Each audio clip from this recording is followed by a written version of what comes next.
এই ছোট্ট blogger crush দেব আরও সব নায়িকাদের একই স্টেজে ডান্স পারফরমেশন দেখতে পাবো আমি কখনোই কল্পনা করতে পারিনি। তো হ্যালো এভরিওয়ান, সেদিন ছিল রঘু টাকার সিনেমার গ্র্যান্ড ট্রেলার লঞ্চ ইভেন্ট ও তার পাশাপাশি দেবদার 20 ইয়ার অফ মেগাস্টার সেলিব্রেশনও ছিল। তার জন্য আমরা সকাল সকাল রেডি হয়ে বেরিয়ে পড়েছিলাম কলকাতা নেতাজি ইন্ডোর স্টেডিয়ামে যাওয়ার জন্য। এদিকে আমার আগে থেকেই লেট হয়ে গেছে, তার উপরে বার হওয়ার সময় বৃষ্টি হচ্ছিল। আমি তো চিন্তায় পড়ে গেছিলাম যে আমরা কি আদৌ ঠিক টাইমে পৌঁছতে পারবো ইভেন্টে। তো ফাইনালি আমরা সেখানে পৌঁছে গিয়েছি। গিয়ে পর আমরা টিকিট নিয়ে নিয়েছিলাম, টিকিটের সঙ্গে আরো অনেক কিছুই দিয়েছিল। এদিকে আমাদের ভিতরে প্রবেশ করানো হচ্ছিল কপালে ফোঁটা দিয়ে। আমার ফোঁটাটা দেখো এক সাইডে করে দিয়ে দিয়েছে, তাই একটু হাসছিলাম। তারপর স্টেডিয়ামে প্রবেশ করার সঙ্গে সঙ্গে যা দেখলাম, চারিদিকে লাইটিং চলছে, তার উপরে গান চলছে, আর নিজেকে না থামিয়ে নাচ করতে স্টার্ট করে দিলাম। এবার নাও তোমরাও এবার একটু ডান্স করে নাও।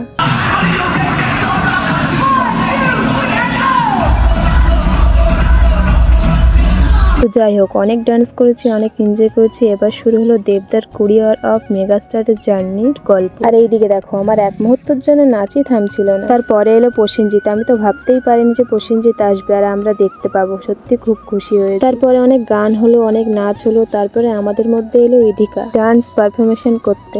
তারপর পরপর অনেকেই ডান্স করতে। তারপরে এলো দেবদা। উফ, এন্ট্রিটা যা ছিল না মারাত্মক লেভেল। তারপর দেব 5টা নায়িকাদের সঙ্গে পরপর ডান্স করলো। সত্যি এই মুহূর্তটা খুব সুন্দর ছিল। পরপর ডান্স করার পরে সবাই একসঙ্গে মিলে ডান্স করছিল। তারপর হঠাৎ কোয়েল এসে এইভাবে সবাইকে সারপ্রাইজ দেবে কেউ তো ভাবতেই পারেনি। আমার প্রিয় জুটি দেব কোয়েল, তাদের দুজনকে একসঙ্গে ডান্স করতে দেখতে পেয়েছে, এটাই অনেক।